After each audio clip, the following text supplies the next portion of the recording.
Olá, eu sou o Joel Haas. E eu sou o Lucas Bruneto. Nós somos acadêmicos aqui da Unisc, do curso de Produção em Mídia Audiovisual, e somos os diretores do projeto experimental Os Casos Clima. A história conta basicamente os dois assassinatos que aconteceram num curto período de espaço de tempo, entre um ano mais ou menos, na década de 60, aqui, um em Santa Cruz do Sul e outro em Porto Alegre. Hoje, a gente está aqui no estúdio da Rádio Santa Cruz, onde aconteceu um desses dois crimes que acabaram abalando a história do Rio Grande do Sul e também de Santa Cruz do Sul. Não saiam daí, fiquem aqui com a gente, que no próximo bloco vocês vão assistir o nosso documentário todo na íntegra.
Um elemento que é ou foi, e os jornais aí estão para dizer, suspeito no caso havido com sua esposa. Se o deputado Kliman faz essas acusações,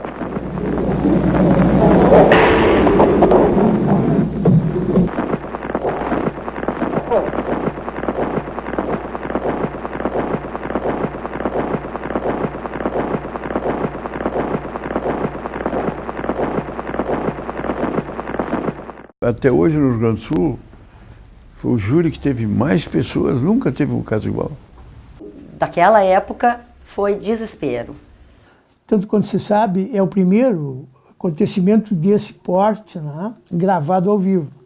E tu tem aí um assassinato da esposa de um deputado e depois o próprio deputado, né, isso tem uma repercussão muito grande.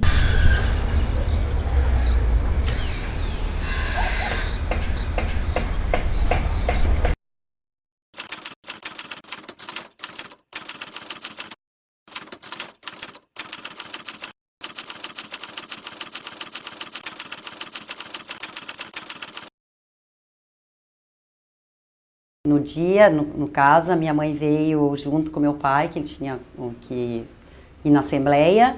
Ela veio acompanhar porque era o aniversário de casamento deles. Então nós ficamos com a nossa empregada lá, que já era de muito tempo. Então estava tudo bem, era só felicidade, né? E à noite nós fomos até no cinema de rua, ali na calçada, levamos as cadeiras. E aí no começo estava tudo bem. Na saída já todo mundo nos olhava meio... Assim, tu sentia que as pessoas estavam te olhando. É que já tinha dado a notícia no Repórter Esso e a gente não sabia. Aí voltamos para casa e tal, e fomos dormir. E na madrugada eu me acordo com a choradeira das minhas irmãs mais velhas, né? Que aí eu pensei, meu Deus, o que é isso? Aí fui em direção à cozinha, onde elas estavam com meus tios. E daí a minha irmã mais velha falou, né?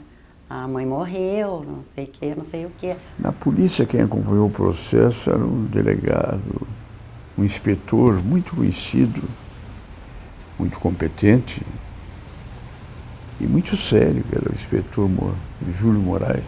Como se sabe, ela apareceu morta na casa dela. Quando chegaram lá, ela estava deitada no chão. Então aquilo que o Júlio Moraes levava o Júlio Moraes a dizer que foi ele que matou. Ele pegou toda a roupa e lavou. E ele, quando chegou, abraçou a mulher, a roupa da mulher no lugar, ele limpou tudo. E levou o Júlio Moraes a dizer que foi ele. A primeira coisa que o assassino faz é limpar as coisas, tumultuar as provas para não provarem nada. Ele fez isso. Agora, por que ele fez isso? Ele fez isso porque ele sabia quem matou a mulher. E vinha à tona o caso de como tinha sido, ia comprometer de tal maneira a família e a memória da mãe perante os filhos, que ele preferiu ficar quieto. Bom, aí tu fica estonteada mesmo, né? Completamente, assim, fora de si, assim, meu Deus, a mamãe, cadê o pai, né? Ah, então agora nós vamos se arrumar para ir lá na casa do tio Arthur, porque o teu pai vai chegar lá, né? E daí já bota uniforme, roupa escura. Tudo aquilo é muito horrível, assim, né? Imediatamente após o enterro, minhas tias pegaram toda a nossa roupa. Digo toda. E tingiram tudo de preto, inclusive as meias do colégio. Colocaram a roupa num tacho com tinta e saiu tudo preto. E assim, fomos vestidas durante praticamente 1 ano. E aí depois, quando a gente estava lá, que o pai chega completamente desesperado, né? Nos beija, nos abraça, e tu vê aquilo assim, uma criança de 9 anos. Eu fiquei toda com a roupa escura e aquela tristeza mesmo, assim, sabe? É muito, muito ruim. Foi muito ruim a morte da minha mãe. A repercussão foi tamanha que os jornais formaram equipes para acompanhar as investigações. E a imprensa naquela época tinha uma outra característica, bem diversa da de hoje. Muitos jornalistas se travestiam de investigadores, né? E até disputavam com a polícia a primazia, digamos assim, da descoberta de alguma pista, de algum fato, de algum testemunho, né? E isso fez com que, especialmente 2 jornais, A Última Hora e o Diário de Notícias, dedicassem páginas e páginas e páginas às investigações da polícia no caso da Dona Margit. Só que se sabe que você não tem um fato novo a cada meia hora, a cada hora de investigação. E os jornalistas, vamos dizer com todas as letras, irresponsavelmente, muitas vezes, né, criaram fatos, criaram episódios.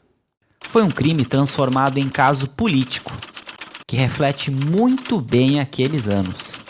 Uma situação típica da época, 2 lados políticos se devorando, com jornalistas no meio mentindo, com policiais fazendo o mesmo. Então apareceu muita gente também interessada em aproveitar o fato para se promover, como é o caso, por exemplo, de uma vidente que escreveu uma carta em que ela teria aconselhado a Dona Margit. Muitas pessoas foram presas, detidas, investigadas, mas a Dama de Vermelho foi uma criação a mais da imprensa. Só que aquilo, como parte de um romance, era tão instigante, digamos assim, que os jornais alimentaram a ideia da existência real de uma Dama de Vermelho, né? E ela permeou o noticiário durante muito tempo, né? O Sérgio Jockmann mantinha, na Última Hora, uma espécie de folhetim, né, do caso da Dona Margit. Quer dizer, nós temos a história que eu acho fantástica também, de uma moça que era dançarina de uma casa noturna em Porto Alegre e que tinha por hábito se vestir de vermelho e que, certa noite, depois de ter provavelmente bebido um pouco mais, né, ela se declarou como a Dama de Vermelho, né? Ela foi presa, ela foi detida, investigada. Na verdade, não tinha nada a ver com a história. Então, muitas histórias nasceram assim, e isso há testemunhos do próprio Jockmann, ele deixou isso testemunhado em vários depoimentos, inclusive um que ele me concedeu, de que realmente aquilo, tanto a Dama de Vermelho como outros episódios foram fantasiados. Nós mentimos muito nos jornais. Até que um dia eu parei para pensar. e vi que o caso todo tinha sido muito importante na minha vida. Passei a ter maior responsabilidade e me arrependo, sinceramente, do que escrevi. O Brasil e o Rio Grande do Sul, na verdade, nesse período vai de 45 até 1964, experimentam uma primeira fase de democracia, vamos assim dizer, no Brasil, né? Esse é um período em que as liberdades democráticas elas ocorrem, nós temos o pluripartidarismo, né? Vários partidos, e o Rio Grande do Sul ele tem uma peculiaridade, né? Nós temos, embora tivéssemos vários partidos, de fato nós temos dois grupos que disputam o poder, né? Então, é o PTB e o anti-PTB. Nas eleições do Estado, isso fica muito claro, né? Quando o PSD, UDN, PDC, PRP, esses partidos quase todos se juntam contra o PTB. O jornal, ele vai veiculando, evidentemente, né, muita matéria sobre o assassinato da Margit Mailänder, né? E imagina que Santa Cruz na década de 60 um município pequeno, o município nem tanto, mas a cidade, uma cidade pequena, né? Santa Cruz é uma cidade paroquial, né? E tu tem aí um assassinato da esposa de um deputado, né? Isso tem uma repercussão muito grande porque eles são da elite de Santa Cruz. Aí o pai assumiu o papel de pai e mãe, né? Ele contratou uma governanta, no caso, uma senhora já, né? Que ficou com a gente. Aí nós terminamos, era maio, nós terminamos o ano letivo em Santa Cruz, aí nos mudamos para Porto Alegre, outra casa, né? Saímos daquela casa lá, outra casa, outro colégio, tudo diferente. E eu tinha uma sensação de vazio, assim, sem a minha mãe. Por mais que o meu pai procurava atender essa parte aí, né? Tinha o pavor da nossa governanta, porque eu achava assim, ela veio para ficar no lugar da mãe, né? Apesar de ser uma senhora que podia ser mãe da minha mãe, né? Quase minha avó. Mas era esse sentimento, assim, que eu tinha. Daí eu ia pro colégio, que é o Colégio Farroupilha, e no meio da aula, assim, me dava acessos de choro. Aí a minha irmã, que tinha 15 anos, a Suzana, mais velha, os professores chamavam ela para ir lá, para ficar comigo. A gente tinha marcado uma viagem de navio para toda a família, o meu pai já tinha comprado, que foi cancelada. A gente foi daí para Camboriú, né? E a minha irmã Suzana, olha, uma garota de muita fé e de muita, assim, muita força de vontade, porque ela com 15 anos, ela teve que virar uma mulher. A gente ficou considerando ela quase como uma mãe, né? Porque ela que acompanhava a gente, apesar de ter a governanta, mas a governanta era mais para questões assim burocráticas da casa. O amor, o carinho, a atenção, quem tinha era nossa irmã, né? Então esse verão foi meio assim conturbado, principalmente o ano novo, né? No ano novo assim deu um desespero no meu pai, e nós estávamos num conjugado, então meu pai e a minha irmã mais velha, a Suzana, ficaram num quarto e aí eu e a Virgínia no outro. Eu me lembro que à meia-noite, assim, eu me acordei com um choro desesperado do meu pai, né? E a Suzana tentando acalmá-lo, assim. E ele sempre nos dizia, escutem o que escutarem, falem o que falarem, você sempre confia em mim. Porque vocês sabem que nunca eu causei qualquer constrangimento para vocês sobre brigas entre eu e a Margit. E realmente eu, com 9 anos, nunca vi nada de discussão entre eles, não sei, bobagemzinhas assim, né? Mas vocês sabem que eu amava muito a mãe de vocês e que eu jamais faria isso.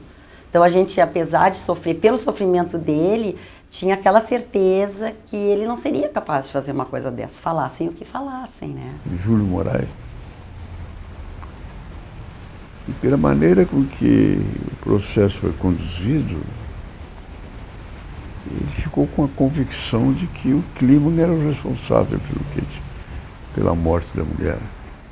Eu sempre disse que o cônjuge sobrevivente é o suspeito número 1, o suspeito principal. E eu estava agindo com aquele pensamento. E apaixonado nessa tese, ele vinha para a imprensa e fez um debate muito grande, muito pesado com o Kliman. E o Kliman perdia o controle. E esse debate veio não crescendo. E a TV Gaúcha fazia debates longos e a última hora fazia publicações muito intensas. Como o delegado Júlio Moraes fixou-se na ideia de que a responsabilidade pelo crime era do deputado Clima, e um dos jornais abraçou essa tese, porque interessava o jornal do seu ponto de vista político, né? Cometeu-se aí um erro muito grave, a meu juízo, né? Que foi o fato de a polícia ter desprezado, né, outras linhas de investigação que poderiam, quem sabe, ter levado uma outra solução. Ou a solução, já que a solução não houve.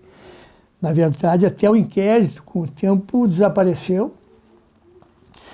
E muitas linhas de investigação que poderiam ter sido seguidas não o foram. Mas aí entrou fundamentalmente interesses políticos, né? O papel da imprensa, o papel do delegado, de um investigador que não concordava com a forma como o inquérito foi conduzido. O delegado Júlio tinha a opinião dele. Acreditava que o deputado era o culpado. Depois, tinha a cartomante. Mas eu vi logo, eu que tinha descoberto a cartomante, que o que ela queria era promoção. Aí o caso virou fantasia. O inquérito é o que se viu, uma confusão só. É normal que num episódio de tanta importância ocorram até divergências entre investigadores, isso não é incomum, ao contrário, não é? Nós tivemos há pouco tempo, ou mais recentemente, digamos assim, né, o caso Daut, que também foi um caso impactante aqui na sociedade gaúcha, na imprensa do Estado, e ali aconteceram divergências entre chefes de polícia, delegados. Isso é muito comum, né? São formas de enxergar um determinado episódio, né? E, nesse caso do Clima, não foi diferente. Sinto profunda mágoa pelas infâmias, intrigas, injúrias levadas ao público. Mas o que realmente me revolta é a ação da autoridade policial. Revolta por sua ação e por sua omissão. Aí veio a eleição municipal para a escolha de prefeito em Santa Cruz. A eleição municipal é toda ela polêmica, ela é muito pesada. E o clima em Santa Cruz, então, estava muito pesado. Com o clima respondendo pelas acusações de responsável pela morte, e o debate nas eleições municipais muito em cima dos problemas locais e da morte da esposa do Clima. Quer dizer, todo mundo conhece os Mailänder, todo mundo conhece os Kliman, né? E são famílias tradicionais que tinham poder político, poder econômico na cidade, né? Então, a repercussão, evidentemente, que é enorme, né? Numa época que nós não temos ainda a televisão, né? O grande veículo de comunicação é o rádio, né? Depois, em segundo lugar, o jornal. Mas o rádio é através dele que as pessoas se informam. Quer dizer, então, esse caso tem uma repercussão extraordinária no município, né? E ele é lembrado pelas pessoas com mais idade ainda hoje, né? Então, é um dos episódios importantes, né? E ele marca não somente Santa Cruz, eu te diria assim, ele marca inclusive a história política do estado do Rio Grande do Sul. A gente estava lá nessa nossa casa, perto da Carlos Gomes, ali na João Caetano. Era assim, depois do almoço. No dia anterior, ele disse que ia para Santa Cruz, e nesse dia, que era um sábado, né, ia recebimento de boletins no colégio. Daí eu já fiquei, poxa vida, pai, tu não vai poder ir? Não, mas a dona Rosa e a Suzy vão contigo, mas eu queria que tu fosse. Daí ele, não, mas não vai dar, eu tenho que ir, eu tenho um debate lá, eu tenho que ir. Mas amanhã mesmo eu volto, é só de hoje para amanhã. Aí eu ainda então pai, eu quero te pedir uma coisa, não sei se tu vai deixar. Eu vi numa vitrine, lá na loja Saci, na Doutor Flores, que a gente ia no balé lá, um sapatinho vermelho. E a gente até então só andava primeiro só preto, depois preto e branco. E aí a gente já tava assim com os estampadinhos muito delicadinhos, né, muito sóbrios. Será que eu podia comprar aquele sapato vermelho? Ele disse, então antes do pai ir para Santa Cruz, nós vamos lá comprar. E foi comigo lá na loja Saci ainda sexta-feira de tarde, né? E eu vim com meu sapato vermelho bem faceira, né? Bah, uma criança um ano inteiro não poder usar uma cor assim, né? Então essa foi a última lembrança que eu tenho dele, assim. Ele parece que ele, não sei se ele estava prevendo, Deus faz as coisas, né? Por linhas tortas mesmo, que ele ainda me deu essa satisfação, né? De me dar o sapatinho vermelho.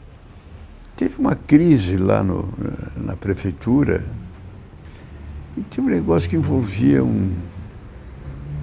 uma verba da prefeitura, do governo do estado. Na reunião da Câmara de Vereadores de Santa Cruz do Sul, realizada na última segunda-feira, fui violentamente agredido por alguns vereadores. Expressões as mais baixas foram pronunciadas numa inútil tentativa de atingir-me. E tudo isso, em declarações prestadas à Gazeta do Sul, verberei a atitude politiqueira e antipatriótica desses vereadores, que tudo vem fazendo para dificultarem que receba o município o auxílio de 50 milhões de cruzeiros para pavimentar a estrada até o bairro Arroio Grande. Contestaram as minhas declarações? Não. Explicaram a sua atitude? Não.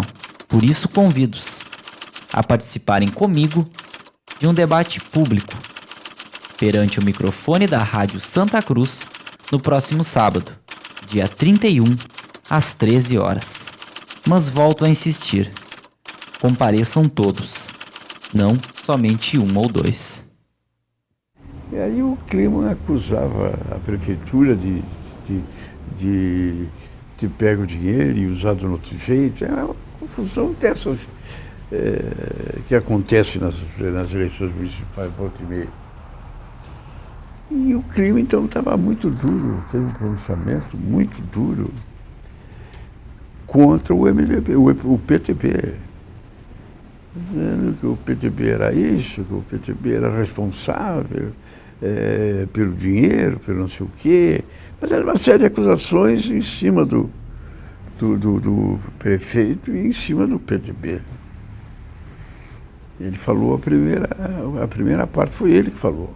Ao vivo, numa emissora de rádio, tanto quanto se sabe, é o primeiro acontecimento desse porte, né, gravado ao vivo. E há uma coincidência nisso, as últimas palavras do deputado Kliman, que antecedeu o pronunciamento do Marechal, ele fez uma despedida, assim, um tanto premonitória, parecia, porque ele termina a fala dele falando ou dizendo alguma coisa assim, então até uma próxima oportunidade, se esta houver, ou se esta existir, assim, é que como quem estava ao microfone era o Marechal, né, e o Kliman se dirigiu ao estúdio da emissora de rádio, após o vereador ter insinuado que ele pudesse ser o autor do crime da esposa, logo a seguir se ouve o tiro, depois de uma expressão do deputado Kliman dizendo, esta não. E a sensação, para muitos daqueles que ouviam a transmissão lá em Santa Cruz do Sul, é de que o tiro tivesse sido disparado pelo deputado. Com isso, aconteceu que muitos partidários do Marechal logo tenham acorrido à rádio, né, bem, com a ideia, quem sabe, de vingança, né, e, para surpresa deles todos, quando chegaram na emissora, não, quem atirou foi o vereador. E isso, claro, naturalmente gerou uma preocupação muito grande. Eu me lembro que o jornal Última Hora publicou em manchete que Santa Cruz havia se tornado uma praça de guerra. Na verdade não chegou a tanto, mas os ânimos, é claro, que ficaram exaltadíssimos. Né? Tá, depois outro dia a gente foi lá no Farroupilha, pegou o boletim, exatamente com a governanta e a Suzy e tal. E depois do almoço, assim, me chega a minha prima, a Lori, não foi a tia Lori, foi a tia Irma, que morava umas casas abaixo da nossa, por isso que o meu pai alugou aquela, pra gente ter uma pessoa da família perto, e ela tinha filhos da nossa idade. Aí ela chegou lá e disse, olha, aconteceu uma coisa lá em Santa Cruz, teu pai tá doente, ficou doente, nós vamos ter que ir para lá. Vamos pegar as coisinhas e vamos para lá. Aí adivinha o que eu fiz? Fui correndo no meu sapatinho vermelho. Fui lá, peguei meu sapatinho vermelho, né? E ela disse, esse aí não vai dar para te levar. Mas por quê? Daí ela me olhou e disse assim, é porque ele é novo, pode te pisar, pega o do colégio. Bom, quando ela disse pega o do colégio, assim, eu senti, né? Bom, a mesma coisa de novo, eu pensei. Quer dizer, nós vamos ter que botar as roupas mais sóbrias que nós temos outra vez, né? Na tua cabecinha de criança, assim. Mas tá, tu tem uma esperança, né? Aí passa o tio Lauro, né, irmão do pai, lá pra nos pegar. E aí a gente foi indo. Daí tava aí no carro, assim, quando chegou ali, né, de Vera Cruz para Santa Cruz, não, de Venâncio para Santa Cruz, naquelas baixadas, né? O tio Lauro disse assim para minha tia Zilda, ô Zilda, quantas vezes o Clides passou aqui, né? Como é que pode? A gente quase não consegue acreditar que ele não vai passar mais. E eu pensava assim, como o tio Lauro é bobalhão, o pai vai ficar bom e vai voltar. E até quando a gente chegou numa curva, que uns meses antes ele tinha se acidentado ali de carro, que tinha até capotado na curva e uma árvore atacou, né? O tio Lauro disse assim, de repente já era para ter acontecido nessa curva, ó. E aquilo já, acontecido o quê? Tu fica, será que aconteceu o pior? Tá, e a gente foi. Quando passou ali o tênis clube, que chegou no posto Texaco ali, ele disse assim, nós vamos pro hospital. Então, pro hospital, tu tinha que pegar a esquerda. E o que aconteceu? Nós fomos para a direita, para a prefeitura, pro velório, né? Então, a gente foi para a direita e daí eu senti, né? Não vamos pro hospital. Mas ninguém nos falou até então o que tinha acontecido. Ninguém nos disse. Aí, quando a gente chegou na frente da prefeitura, aquele monte de gente, assim, aquela coisa. Aí, e daí uns chorando, outros não, e eu ali abobada, né? E aí, claro, de certo, para a Suzana já tinham dito, né? Aí, quando a gente foi subindo as escadas da prefeitura, assim, já tava lá o caixão, né? Tudo armado. Olha, aí gente, cai a ficha, né? Aí eu tinha 10 anos, pensei, meu Deus, aí vieram outros parentes, e eu pensei assim, agora o que vai ser da minha? Onde é que eu vou morar? Não tenho mais casa, não tenho mais ninguém, né? E tu chora e vai lá e abraça, e eu me lembro do meu pai com a mãozinha assim, e aqui tinha um pisado, que foi onde a bala entrou quando ele fez essa não, né? Passou a bala pela mão dele.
Não saia daí. Próximo bloco você assiste um bate-papo com a gente, contando um pouco sobre os bastidores de Os Casos Kliman. Não perca.